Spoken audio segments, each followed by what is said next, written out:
Pagi, Assalamualaikum warahmatullahi wabarakatuh.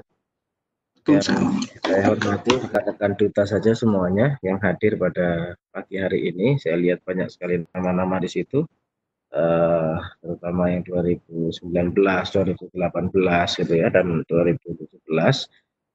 Syukur alhamdulillah pagi hari ini kita masih diberikan kesempatan untuk bisa bersilaturahim di tengah kondisi WFH tentunya gitu ya, dan di tengah aktivitas masing-masing. Semoga apa yang kita lakukan pada kesempatan pagi hari ini dihitung sebagai pahala di bulan suci Ramadan ini.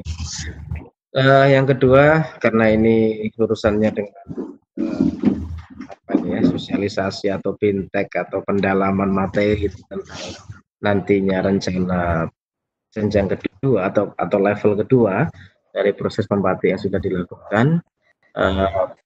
Tadi sudah sempat disinggung sama Mas Han tadi bahwa tahun ini sekitar 60 ribuan orang yang bergabung dalam proses level 1 itu pun hanya dalam waktu 2 minggu karena kita mengingat harus melakukan pendampingan dan segala macam sehingga ditutup lebih awal, walaupun nanti rencananya di bulan Juni setelah Lebaran insya Allah kita buka lagi, dan hitungan saya pun juga minimal separuhnya pasti akan bergabung, sehingga kalau hitungan normal itu bisa jadi hampir 100.000 nanti yang join terbagi dalam beberapa segmentasi atau gelombang proses pendaftaran pembatik, tapi paling tidak di gelombang ini 60.000 dulu, sampai kemudian nanti kita lihat perkembangannya berapa orang yang masuk ke level 2, level 3, dan seterusnya. Satu hal yang perlu mungkin rekan-rekan, duta-duta, dan sahabat-sahabat rumah belajar semuanya yang perlu dicatat itu begini. Nah, kita tuh dalam satu kondisi di pandemi COVID ini dipaksa untuk kemudian berenang menggunakan TIK yang situasinya hadir begitu tiba-tiba, kira-kira gitu. Jumlah guru Indonesia yang 3 jutaan itu yang memanfaatkan, yang benar-benar bisa memanfaatkan TIK itu jumlahnya nggak berapa banyak, jumlahnya nggak berapa besar. Semuanya masih nyaman mengajar di kelas masing-masing.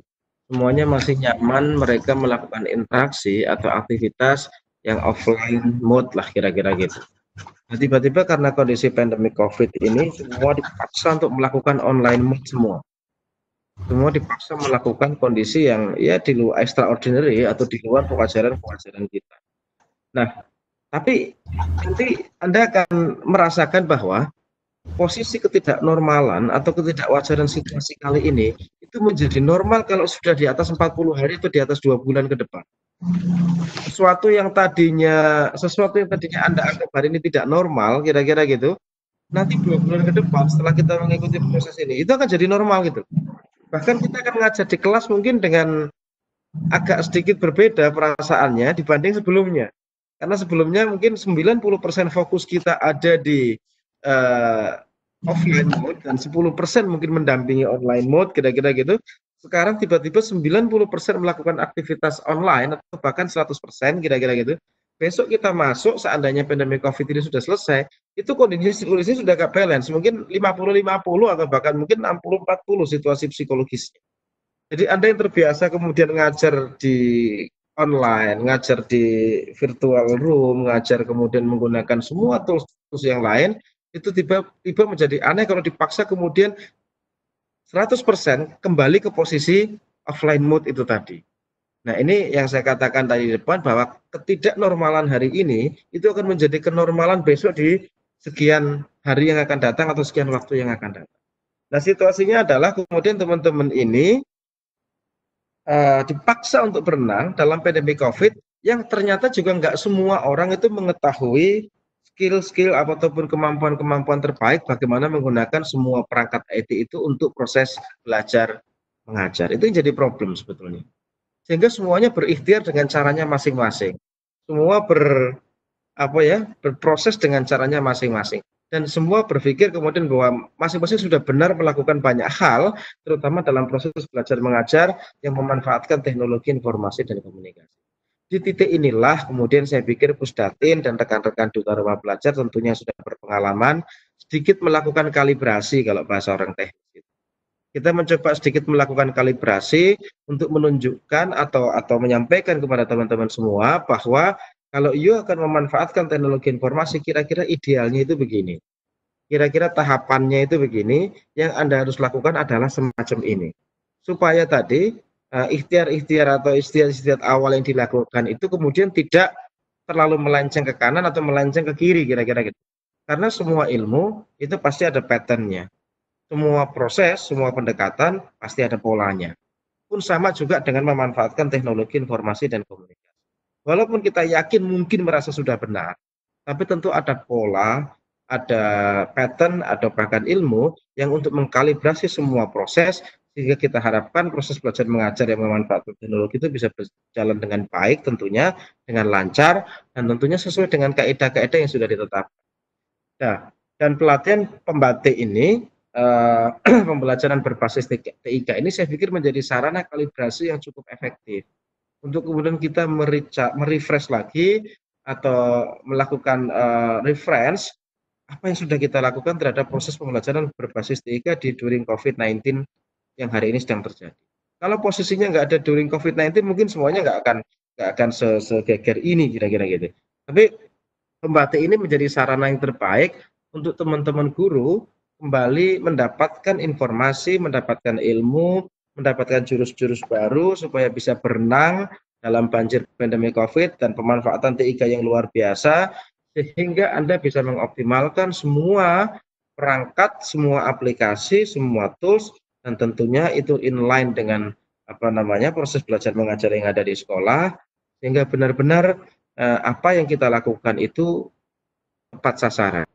Karena di samping kita sendiri kemarin gagap pada saat berenang memanfaatkan TIK di kondisi kayak begini, kita dipaksa untuk membimbing adik-adik kita juga, yang mungkin lebih nggak ngerti lagi. Secara literate IT mungkin mereka lebih bagus, tapi mengkonstruk sebuah proses belajar mengajar, tentu ilmu itu ada di Bapak Ibu semua.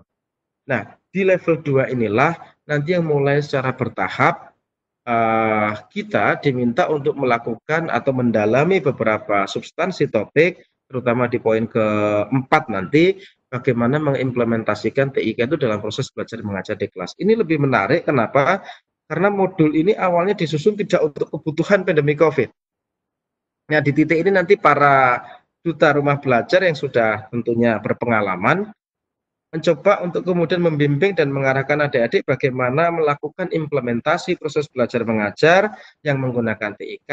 Kalau kemarin modulnya disusun bukan 100% untuk pendekatan COVID, ini mungkin bobotnya akan lebih banyak mengarah ke sana. Kemarin kan ngajarnya kan asumsinya ada kelas, terus kemudian ada proses yang akan terjadi gitu. Nah, sekarang kelasnya tidak ada, semuanya berganti menjadi kelas virtual. Kelas bangku meja itu hilang semua, berganti menjadi layar kaca gitu kan.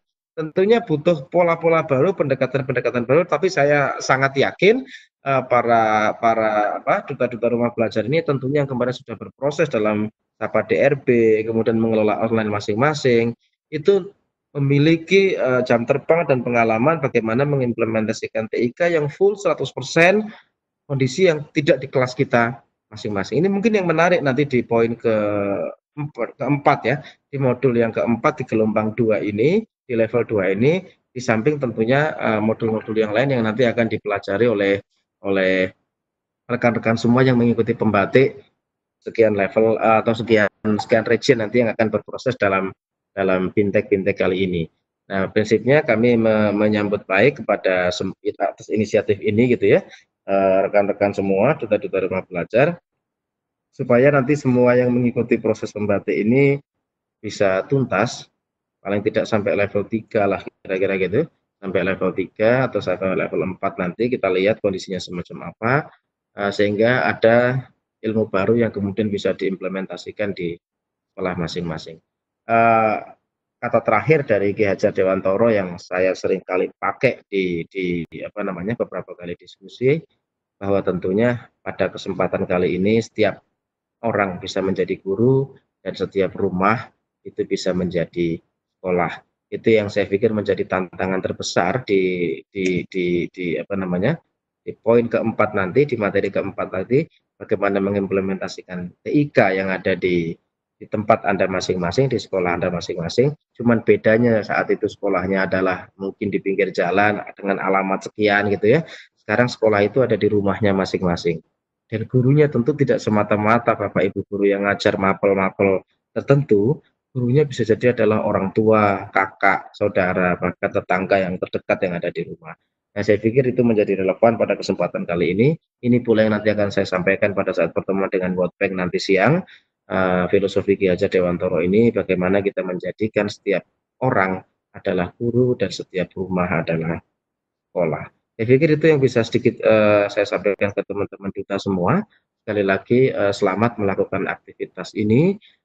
Insya Allah ini akan menjadi apa namanya ladang ilmu buat kita semua dan sukses buat semua peserta yang sudah mengikuti proses pembaca ini. Terima kasih. Selamat siang. Assalamualaikum warahmatullahi wabarakatuh.